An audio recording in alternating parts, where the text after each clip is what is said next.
I'm Lucy Snell. I typically teach the middle school Sunday school class. And when Miss Katie asked if anyone would like to read the Sunday school lesson, I said I would be happy to. So today's lesson, we're going to need craft sticks and markers. Now, if you don't have any craft sticks, which I don't, I'm just going to use a piece of paper. So pause the video if you wish and go gather up either paper and markers or craft sticks.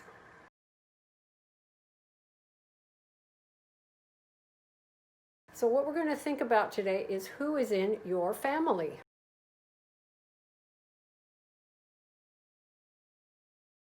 Sometimes families don't always get along. Today we'll hear about a family in the Bible who ended up hurting each other.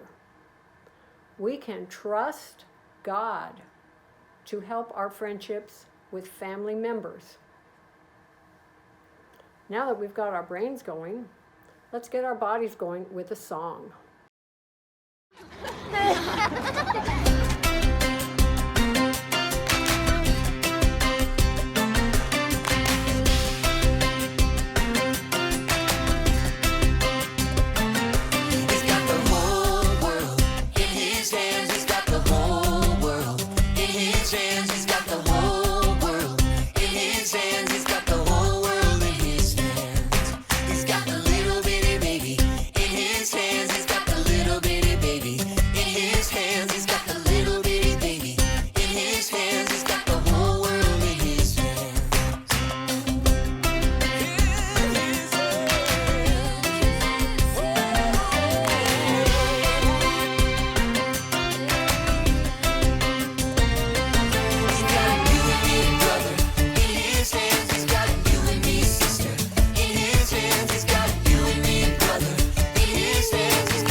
Our Bible point today is, we can trust God. So every time you hear the words, we can trust God, I want you to point up and say, trust God. Let's try that together. Trust God. One more time. Trust God. No matter what happens, God is in control. But sometimes we forget and we try to make things happen on our own. Here's the good news, though. Even when we go our own way, God never lets us down. Why? Because we can trust God. Trust God. Let's sing a song about that.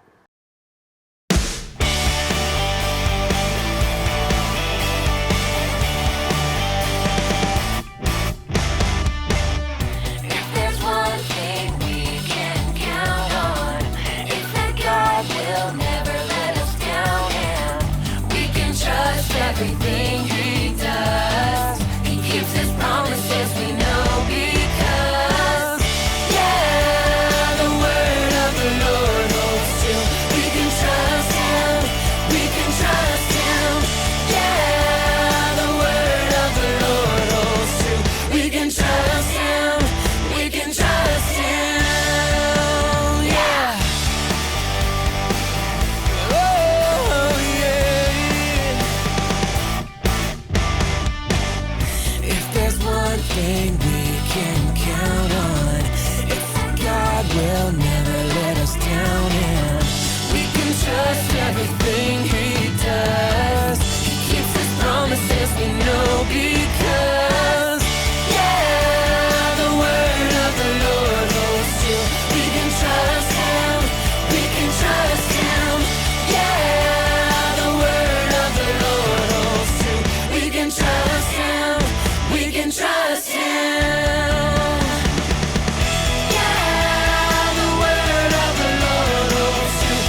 Ray, the giant manta ray, is our Bible memory buddy.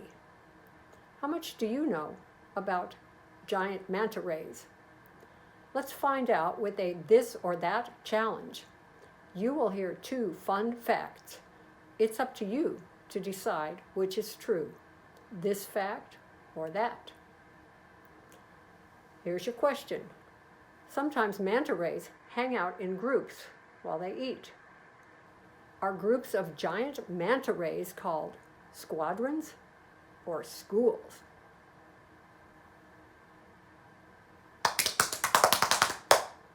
A group of giant manta rays is called a squadron. Let's watch the Ray Bible Memory Buddy video to find out more.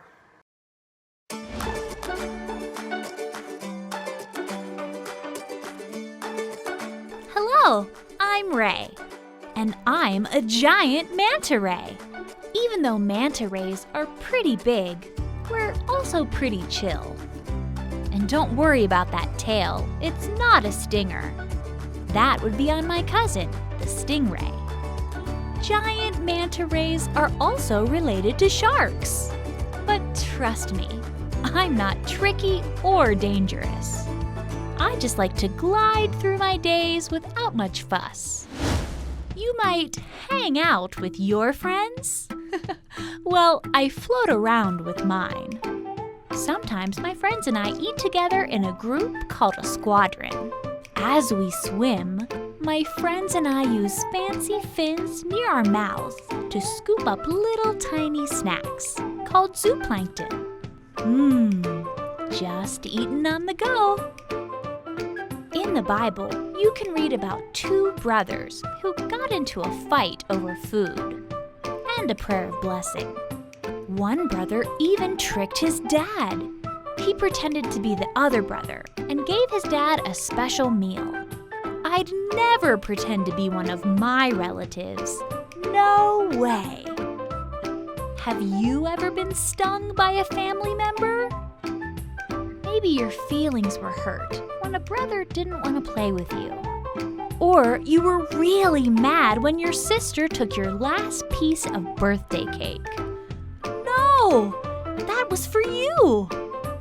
Even when people don't get along, you can trust God and know that He's in control. In the Bible book of Psalms, chapter 33, verse 4, it says, "For the word of the Lord holds true, and we can trust everything He does." When people are mean, you don't need to take matters into your own hands. Instead, you can trust God. God is in control. So, take a deep breath and glide away from arguments or disagreements. God will help you. We can trust God.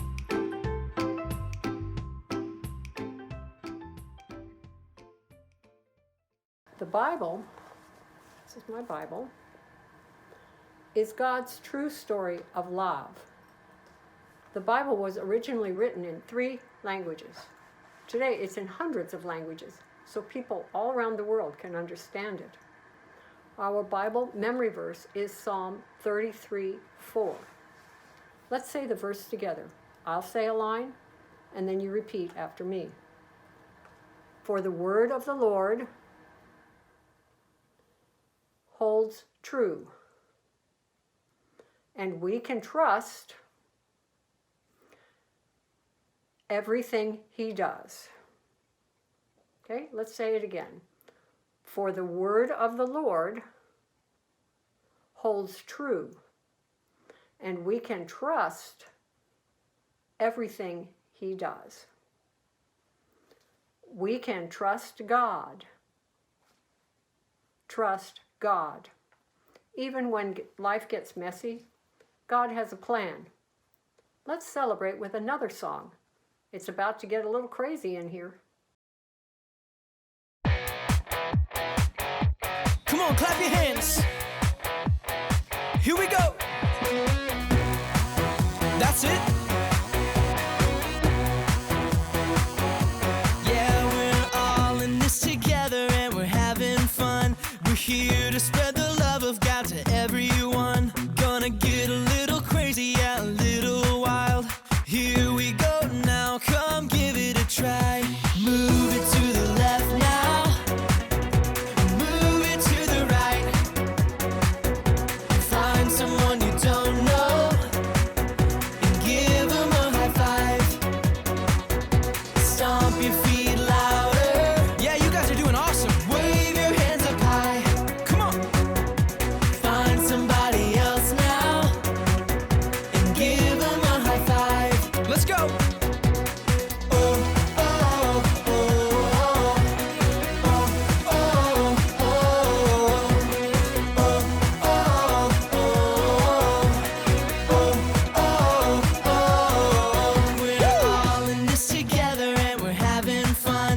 here to spread the love of God to everyone. Gonna get a little crazy, yeah, a little wild.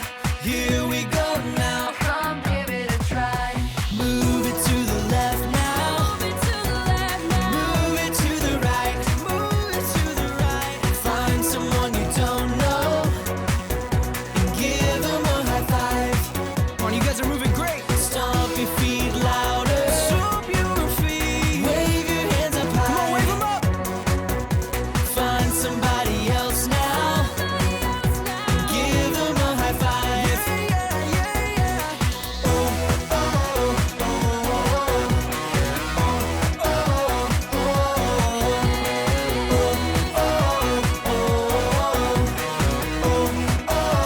come on, one more time. Move it to the left now.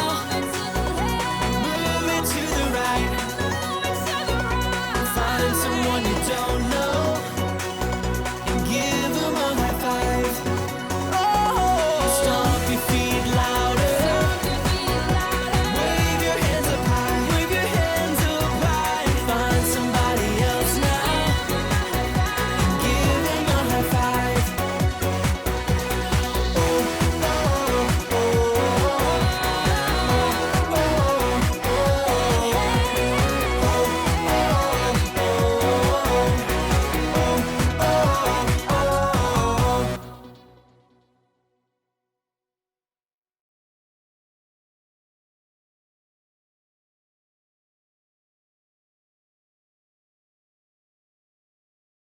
Let's circle up and spend a little time talking with our crew at home. If you have a grown-up with you, let them answer first. If you're watching by yourself, you can write down your answer and have your conversation be with God instead. Have you ever mistaken someone for somebody else? What happened?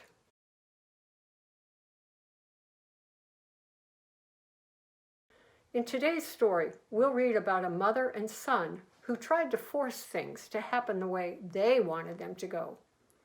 Let's see if we can force something to go the way we want.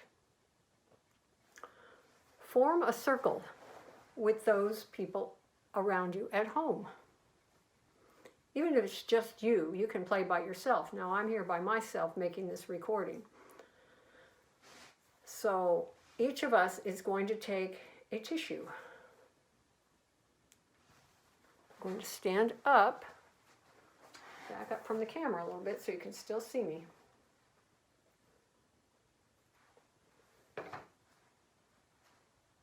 And what we're going to do is toss the tissue either to a person across from you or up.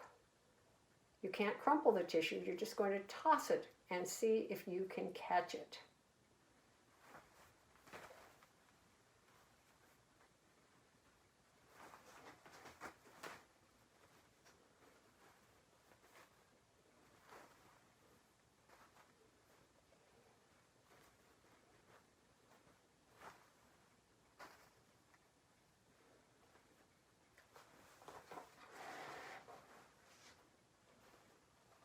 How did you feel as you were trying to control the tissue? When things feel up in the air, we're tempted to take matters into our own hands. What area of your life do you wish you had more control? I'll tell you what I wish I had more control over right now is this darn virus would go away. Or we had a vaccine and everybody could get vaccinated so we can go back to being together again.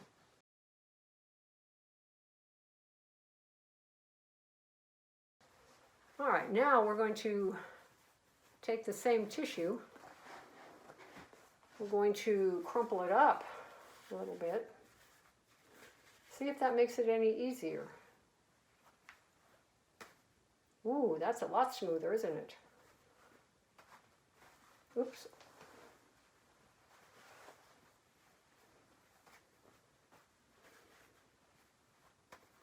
Yeah.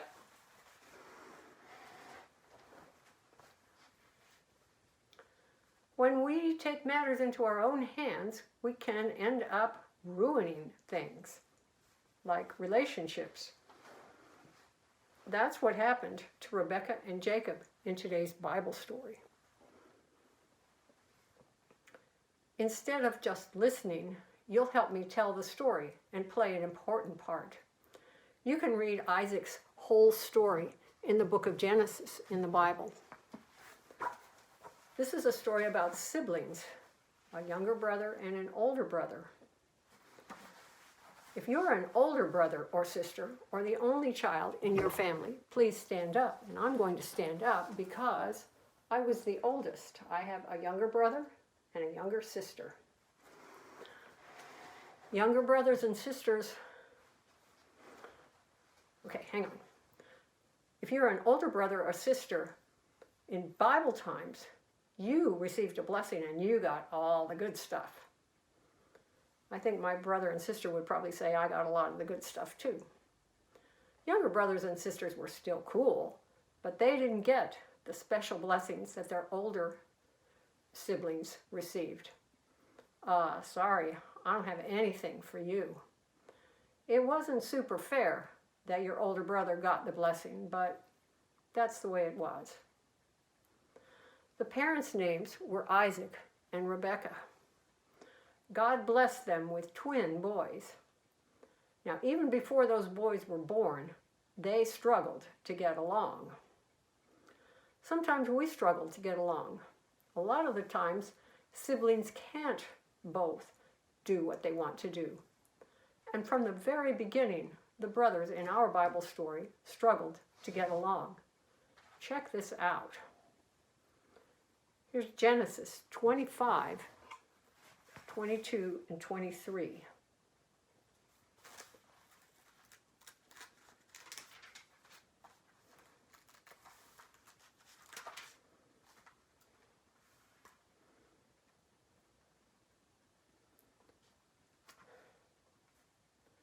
The babies jostled with each other when they were in their mother's womb.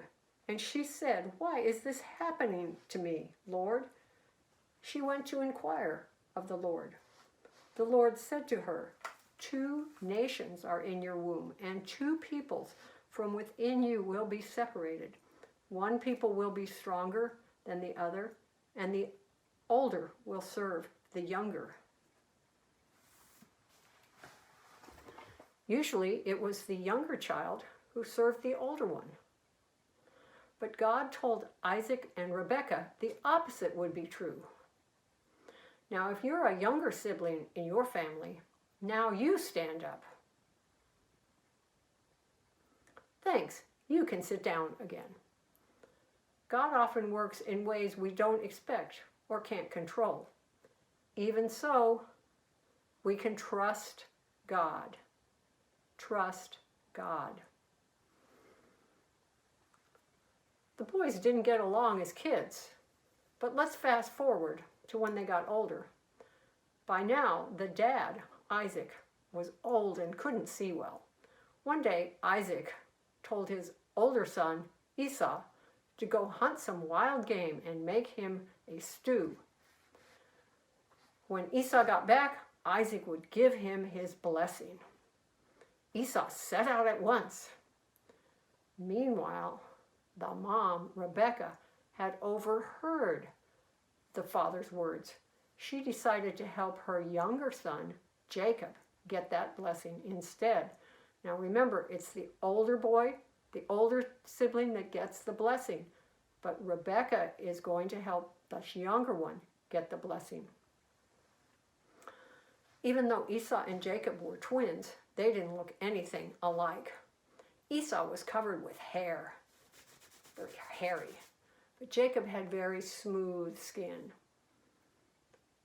Rebekah and Jacob whispered softly so Isaac couldn't hear. Listen to what Rebekah said.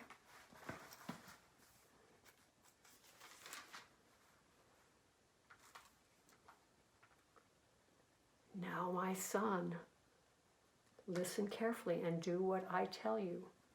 Go out to the flock and bring me 2 choice young goats so I can prepare some tasty food for your father, just the way he likes it. Then take it to your father to eat so that he may give you his blessing before he dies. So Rebekah cooked up 2 goats and fixed Isaac's favorite meal. Then Isaac put on goat hide on his arms and neck so he'd be hairy, like Esau. Okay, remember, Esau's hairy. And he wore one of Esau's stinky old robes so he'd even smell like Esau. Phew! Jacob took the food into his dad. Isaac sat up and asked if it was Esau serving his meal. "Yeah, sure," said Jacob. "I'm Esau." This choice of Jacob's was really going to drive these brothers apart. Isaac put his hand on Jacob's arms and then his neck. "Well, you're hairy like Esau." Isaac even sniffed Jacob. "Ew, you even smell like Esau. And you brought me food, so you must be Esau. Here's your blessing, my son." Aha! The younger son got the blessing. When Esau got back from hunting, however, and he took the food into Isaac, that's when he and his father discovered the truth. Jacob had tricked his dad and stolen the blessing. Let's hear about what happened.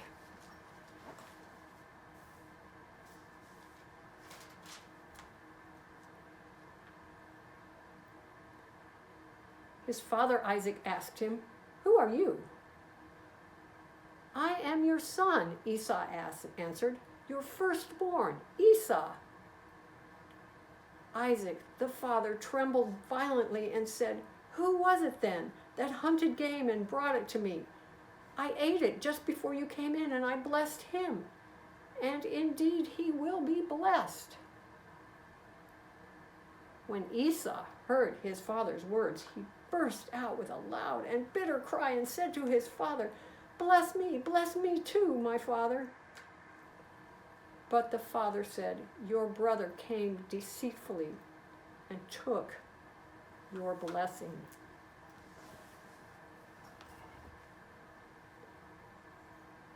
Esau was hurt and furious. Esau's, "Stand up and stomp your feet as you take 3 steps toward the Jacobs."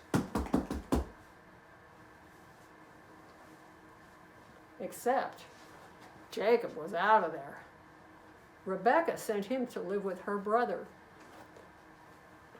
"Jacobs, hurry up, stand up, run away from the Esau's."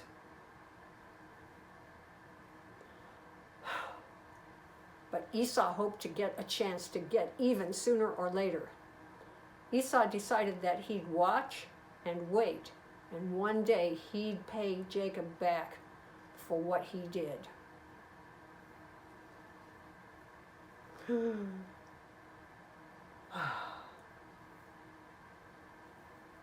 Okay, Jacobs, come back now.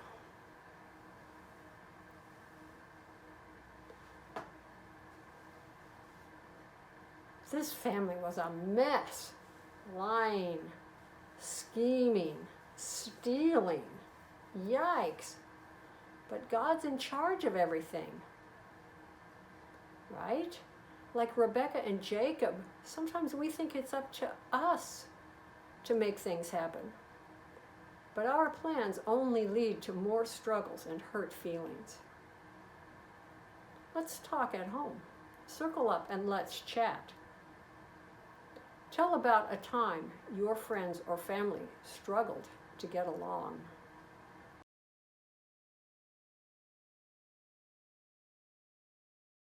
Thanks for sharing. Even though this family struggled, God was in control. And God has plans for our families too. Jacob and Esau's stories weren't over yet, and ours aren't over either. Even when we forget God and think it's up to us to make things happen, God still loves us and is in control of our lives. We can trust God. You know, we don't have to be like Jacob and Rebekah. We don't have to figure things out on our own. Jesus is with us. He's in control. I'd like to read you something about our friend Jesus. As you listen, close your eyes and hold out your hand like you're a little kid again, waiting for someone to help you cross the street. Now listen as I read about Jesus. Imagine you are standing next to a busy street. Cars flash by in both directions, horns blaring. There's no crosswalk or stoplight, and you've got to get across. Now imagine you can't see. Who would you trust to lead you into and across 4 lanes of traffic? For sure, nobody careless, distracted, or who didn't like you. It would have to be someone you trusted enough to put your life in his or her hands. Well, that's Jesus. He's not careless or distracted, and he not only likes you, he loves you. You can't see what's coming at you in life, but he can. The question is whether you trust him enough to do what he says to do and go where he says to go. Will you give Jesus control? Please pray together at home to close this. Thank you for listening to our story about Esau and Jacob and Rebecca. And I hope you have a wonderful week. And we'll see you at church next Sunday. Goodbye.